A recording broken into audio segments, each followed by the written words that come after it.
Hello friend, কেমন আছো? আশা করি যে যেখানে আছো ভালো আছো। আমি ত্রিপুরা কুয়ায় ছোট্ট একটা গ্রাম থেকে রিনা বলছি। সকালবেলা তোমাদের সাথে শেয়ার করলাম মিষ্টি ওয়েদার। এদিকে বাসন নিয়ে চলে গেলাম কলপারে, তো বাসনটাকে মাজছিলাম।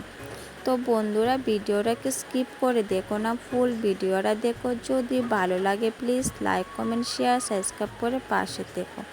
তো এদিকে বাসনটাকে ধুয়ে নিচ্ছিলাম।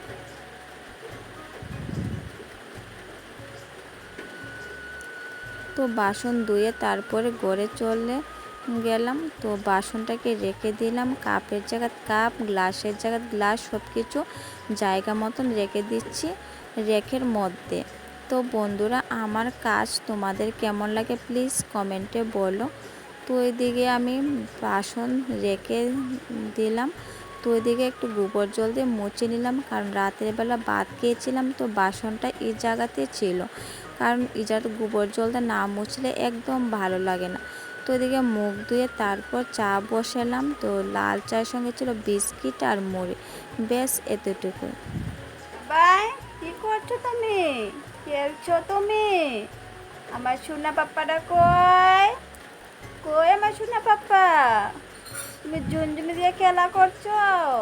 সবাইকে হাই করে দাও।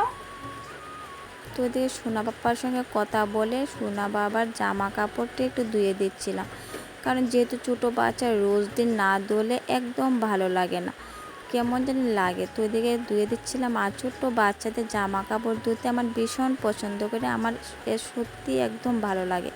তো ধুয়ে তারপর রোদে দিলাম, কিন্তু ভাগ্য বিষয় বৃষ্টি চলে এলো। আজকে কয়েকদিন টানা কয়েকদিন বৃষ্টি পড়ছে, একদম ভালো লাগছে না। তো যাই হোক, একদম শুকায়নি, তারপরে আবার ঘরে চলে নিয়ে এলাম। তো এটা তোমরা, আমি সবজি কাটছিলাম, একটা জিনিস সবজি। তো এই সবজিটার নাম প্লিজ তোমরা বলো, আমি নামটা বলবো না, দেখে কে চিনতে পারো প্লিজ আমার কমেন্টে বলে যেও। আর শোনো পাপা, দেখো কি করছে, আমার চুলো ধরে টানছে। তো এদিকে বর্দি ভাই কলে গেল রেক নিয়ে। তো রেকের মধ্যে ধুলাবালি পড়েছে, যেহেতু বাড়িতে অনেক দিন ছিল না, তো এটাকে ধুচ্ছিল আর তোমাদের সাথে শেয়ার করলাম। তো বন্ধুরা, ভিডিওটা বেশি বড় করব না, খুব ছোট করে তোমাদের মাঝে শেয়ার করব। তো বন্ধুরা, সবার মতো কথা আমি গুছিয়ে বলতে পারি না, যেরকম পারি তোমাদের সাথে শেয়ার করি এরকমের কথা। তো আজকে রান্না করা হয়েছে বেগুন দিয়ে মাছ তরকারি, বেগুন দিয়ে মাছের তেল, আর সঙ্গে ছিল আলু ভাজি, ব্যাস আজকে এতটুকুই রান্না। তো বন্ধুরা, আজকের মতন ব্লগ আমি এখানে শেষ করছি। আগামীকাল নতুন একটা ব্লগে ফিরে আসছি। ততক্ষণে সবাই ভালো থেকো, সুস্থ থেকো।